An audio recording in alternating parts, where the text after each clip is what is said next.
ઓગળના ઊણ ગામની ઘટનામાં પોલીસ તપાસનો ધમધમાટ શરૂ થયો છે। જિલ્લા પોલીસની એલસીબી અને એસઓજી સહિતની ટીમો કામે લાગી। ટોળાને ઉશ્કેરનાર તેમજ સભાનું આયોજન કરનારની તપાસ શરૂ કરાઈ છે।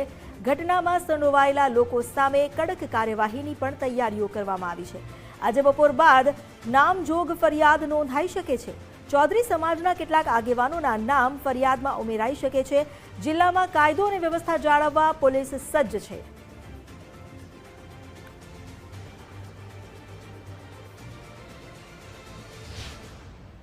ગઈકાલે ભાભરના રૂણી ગામમાં એક સભા મળી હતી, જેમાં ચૌધરી સમાજની દીકરી પાછી લાવવા માટે આ સભા મળી હતી અને સભા બાદ કહી શકાય કે ઓગળના ઊણ ગામમાં કેટલાક લોકો આ સભા બાદ ત્યાં પહોંચ્યા હતા અને ત્યાં ગામની અંદર કહી શકાય કે હુમલો કર્યો હતો, પથ્થરમારો કર્યો હતો।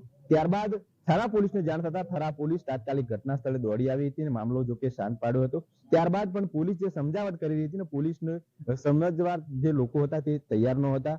તેમનું કહેવું એક જ હતું કે અમારી દીકરી અમને પાછી આપો। સતત પોલીસે 2 કલાક જેટલા સમજાવવાનો પ્રયત્ન કર્યો, પરંતુ તેઓ ન સમજ્યા અને આખરે તેઓએ પોલીસ ઉપર છે તે પથ્થરમારો કર્યો, જેથી પોલીસે બચાવના ભાગરૂપે તેમની ઉપર ટીયર ગેસ છોડવા મજબૂર બની, લાઠીચાર્જ પણ કરવો પડ્યો। એટલે કહી શકાય કે ક્યાંક ને ક્યાંક આ લોકો ન માન્યા, જેના કારણે પોલીસે ટીયર ગેસ પણ છોડ્યા। ત્યારે કહી શકાય કે પોલીસ ઉપર જે લોકોએ હુમલો કર્યો હતો તે લોકોની પોલીસે ટોળા ઉપર કહી શકાય કે અત્યારે ગુનો દાખલ કર્યો છે। તેમાંથી જે મુખ્ય જે અંદર જે હતા, જે શીતલ ચૌધરી નામની જે મહિલા હતી તેની ઉપર પોલીસે ગુનો દાખલ કર્યો છે। સાથે ટોળા ઉપર ગુનો દાખલ કર્યો છે ને 40 થી 45 લોકોની અટકાયત કરીને અત્યારે તો થરા પોલીસ મથકે લાવેલા છે।